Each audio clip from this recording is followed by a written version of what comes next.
To start off this course of Edexcel GCSE History, we will be exploring Henry VIII and his ministers, module first. In this video, I will introduce you to Henry VIII's character and England's background.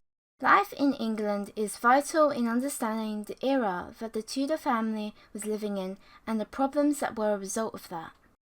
In Henry VIII's England, there was a population of 2.5 million people, which doesn't seem too much nowadays. But in this era, due to rampant disease, the average life expectancy was actually 35 years old. Only 6% of this relatively young population lived in towns, many finding work in farming crops and rearing livestock in the countryside. Furthermore, the official religion of England was Roman Catholicism, which is a branch of Christianity that focused on the 7 sacraments. There will be more information on this as we evolve further into the course. The issues with Tudor England stems from the general concept that each section of society had to look after the one below. For example, this meant wealthy landowners were required to care for their tenant farmers and serfs. Fire and disease were disastrous and affected all echelons of society, leading to poor harvest. Poor harvest meant that disease and starvation was inevitable, and while the poor suffered more, the rich had to pay more for it. Subsequently, if the poor were suffering, the rich people would suffer too, as they depended on their labour. In conclusion, poor harvest, fire and disease were incredibly impactful in volatile English life. Society's hierarchy is as shown. God, followed by the monarch. The monarch is greatly emphasized to be male, competent and adult. After this, the role of nobles as great landowners are established. These nobles have titles, advise the king by birthright and have their own noble hierarchy, the Duke of Norfolk being the highest. Subsequently, the role of the gentry is presented, which are lesser landowners that own smaller pieces of land and rule local government, in accordance to their own gentry hierarchy. As the Tudor era progresses, the gentry begin to evolve in terms of influence.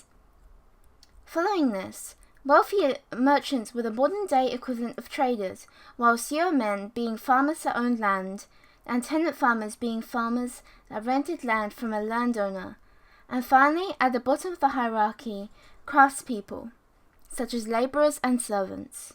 The great chain of being is as shown, an important concept in understanding how the monarchy thought they were above all other humans and were chosen by God to rule. This is the notion of the divine right of kings. As a result of this hierarchy, rulers' rights to rule were mostly honoured as religion was a major part of society. Henry VIII's ascension to the throne. Henry VII, Henry VIII's father, fought for the crown against the then current ruler of England, Richard III, and Henry VII won in the Battle of Bosworth in 1485. After ascending to the throne, Henry VII was known for being incredibly frugal with his money, and somewhat greedy. After dying, he left Henry VIII with an economy which was stable. However, this stable economy was not intended to be for Henry VIII. It was instead intended to be for his brother, Arthur, who was Prince of Wales, who was also expected to be king, but he died of tuberculosis in 1502. As a result of this, Henry was thrust upon the pedestal of kinghood, and swiftly ended his complacent life of living at Eltham Palace with his sisters. Because of this newfound kinghood, he did not have much experience, but was keen to succeed his father. Despite this, when he started ruling, he aimed to become a Renaissance prince, which was a ruler who would enjoy sports, music and intellects, and distance himself from his father's rule. However, there was a major issue. Under the Treaty of Medina del Campo, Arthur married Catherine of Aragon, a Spanish princess, who became a widow when Arthur died. Henry then married Catherine of Aragon in 1503, because, despite being married to Arthur, it was found in a passage from Deuteronomy, which is from the Bible. This second marriage was fully legal, especially as there was no evidence they consummated. Consummation was the act of having sex after marriage, which meant the marriage was legal. Henry marrying Catherine was particularly beneficial, as it would cement his rule by bringing Henry prestige in marrying an allied princess. As well as this, Catherine was an excellent queen. She was brought up to do exactly that. Henry was full of personality. He wanted to become a great Renaissance prince, which was touched on earlier, and as a result of this, had an inflated ego.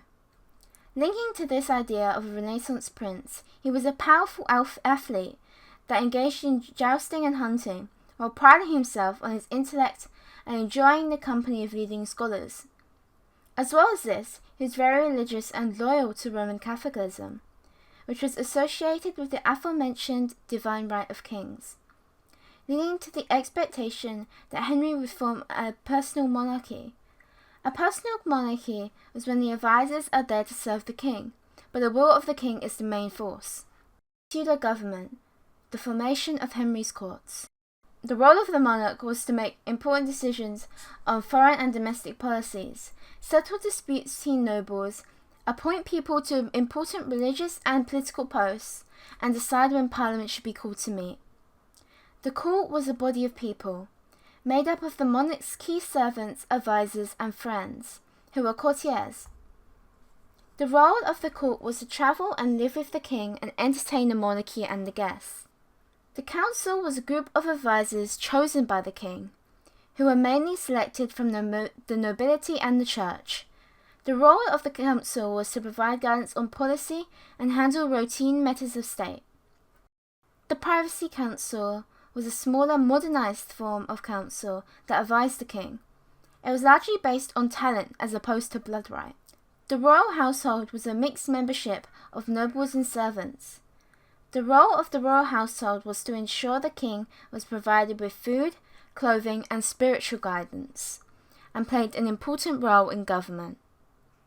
The Privy Chamber was a small group of the king's closest noble friends, which was part of the royal household, headed by the Groom of the Stool. The Groom of the Stool was a personal servant of the monarch, specifically responsible for attending to the king's personal needs in relation to their bodily functions, particularly during the use of the toilet. The position involved close proximity and intimate access to the monarch, which allowed the Groom of the Stool to build a close relationship and gain influence with the ruler. The role of the Privy Chamber was to draft domestic and political policies and look after the personal needs and provide entertainment to the king. Parliament consisted of two houses, the House of Lords and the House of Commons. The House of Lords consisted of the bishops and nobility. The role of this house was to pass laws requested by the king, approve new taxes for the king, and to improve the work of the House of Commons. Whereas the House of Commons consisted of elected officials. The role of this house was to pass laws requested by the king, approve new taxes for the king, and was to meet when the king decided to.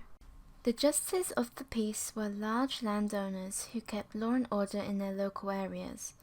The role of the justices of the peace was to form a local government and perform admin duties.